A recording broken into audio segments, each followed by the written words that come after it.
मध्य प्रदेश में होने वाले विधानसभा चुनाव में एक बार फिर से बीजेपी की सरकार बने, इसको लेकर शहर में लगातार कई दिग्गज नेता पत्रकार वार्ता ले रहे हैं। जहां बीते दिन हिमाचल प्रदेश के पूर्व मुख्यमंत्री की बीते दिन हुई प्रेस वार्ता के बाद शुक्रवार को केंद्रीय वित्त मंत्री निर्मला सीतारमण इंदौर पहुंची और मीडिया से रूबरू हुई। 17 तारीख को होने वाले मतदान को लेकर निर्मला सीतारमण ने बीजेपी सरकार फिर से बनने की बात कही और भाजपा की केंद्र तथा राज्य सरकार की जमकर तारीफ की और सरकार की योजनाओं का बखान भी किया। निर्मला सीतारमण ने कांग्रेस को आड़े हाथों लिया तो वहीं महंगाई को कंट्रोल करने तथा बेरोजगारी दूर करने को लेकर भी पत्रकारों के सवालों के जवाब दिए। मध्य प्रदेश में बीजेपी की सरकार बनने को लेकर उन्होंने दावा किया। फर्स्ट 2 ट्रैक्स जून 2024 के अंदर रेडी हो जाएगा और उसके कारण एंटायर प्रोजेक्ट को 2026 तक होने के बावजूद भी उपयोग में आएगा। एटलीस्ट फर्स्ट 2 ट्रैक्स का डिस्टेंस इवन फ्रॉम जून 2024 पूरा खत्म होने के बाद 31 किलोमीटर्स को 28 स्टेशंस के साथ इंदौर का मेट्रो पब्लिक सर्विस में आएगा, जिससे नागरिक को सुविधा होगा और जिस शहर क्लीनेस्ट माना जाता है, स्मार्टेस्ट माना जाता है, उसमें पब्लिक मेट्रो जैसे ट्रांसपोर्टेशन के कारण और पोल्यूशन कम होगा। It will be one of the most efficient public transport facility. 2028 के अंदर पीतमपुर और उज्जैन का भी वाया सावर कनेक्शन होने वाले हैं। इसीलिए एक कॉम्प्रिहेंसिव प्लान के तहत मेट्रो का जाल जा रहे हैं, ना कि ओनली वन सिटी मेट्रो। इसमें पूरे इंडस्ट्रियल इलाका और मध्य प्रदेश का कनेक्टिविटी का प्लान है। फिर मैं याद दिलाना चाह रही हूँ 19 फरवरी 2020 को एशिया में ही largest bio CNG plant Indore में प्रधानमंत्री जी ने इनॉग्रेट किया। फिर 14 सितंबर 23 को 2 IT पार्क्स, 2 IT पार्क का भी उद्घाटन हुआ। ऐसे ही लाइट हाउस प्रोजेक्ट के तहत अक्टूबर 23 में 1024 रेसिडेंशियल यूनिट्स का कंस्ट्रक्ट करके हैंडओवर भी हुआ। इससे बड़ा विषय पब्लिक ट्रांसपोर्ट के नजरिया से Indore will be one of the biggest rail hubs for central India. 6 direction में रेल कनेक्टिविटी इंदौर केंद्रित होने वाले हैं। उसका काम शुरू हो गया है। ऑलरेडी आपको मालूम है कि कैबिनेट के द्वारा इंदौर, मऊ, खांडवा और अकोला रेल लाइन का अप्रूवल मिल गया। ऐसे इंदौर मनमाड, इंदौर दाहोद और इंदौर जबलपुर रेल लाइन का भी अप्रूवल हो गया है। मगर ये सब शुरुआत है। Ultimately rail hub for central India Indore बनने वाले हैं। इसीलिए रास्ते में आने के समय हमारे माननीय सांसद जी मुझे रेलवे स्टेशन दिखाते हुए बोले कि we are expanding it, there will be a new railway station also. ये सब इंटरलिंक्ड है कि अल्टीमेटली इंदौर का सेंट्रल ट्रांसपोर्टेशन, रेलवे ट्रांसपोर्टेशन का हब बनाने के लिए जो प्रयत्न चल रहे हैं।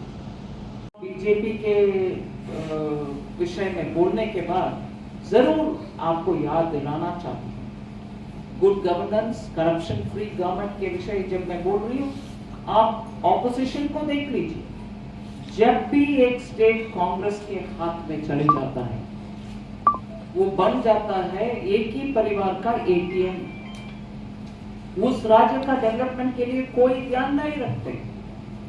उदाहरण आप देख लीजिए, हिमाचल हो, राजस्थान हो, छत्तीसगढ़ हो और कर्नाटका लेटेस्ट एग्जाम्पल।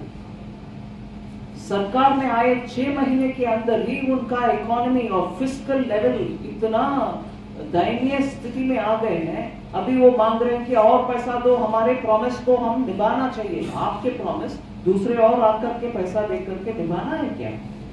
स्टेट का फिस्कल मतलब टैक्स और उससे आने वाले रेवेन्यू का ध्यान में रखते हुए स्टेट को आगे ले चलना चाहिए। जैसे इधर इतने सारे कार्यक्रम डेवलपमेंट भी और महिला के बेहतरी के लिए, सुविधा के लिए जितना सोशल वेलफेयर और महिला वेलफेयर के प्रोग्राम चल रही है, फिर भी डेट टू जीडीपी के सापेक्ष में ऋण, इसका फिगर मैं कल भी बोली, आज भी बोल रही हूँ, it was more than 31% of GDP. 31% of GDP was only debt earlier. अभी वो कटौती रेगुलरली करते आज एक गुड गवर्नेंस वाली सरकार ने उसको 27% को ले आए.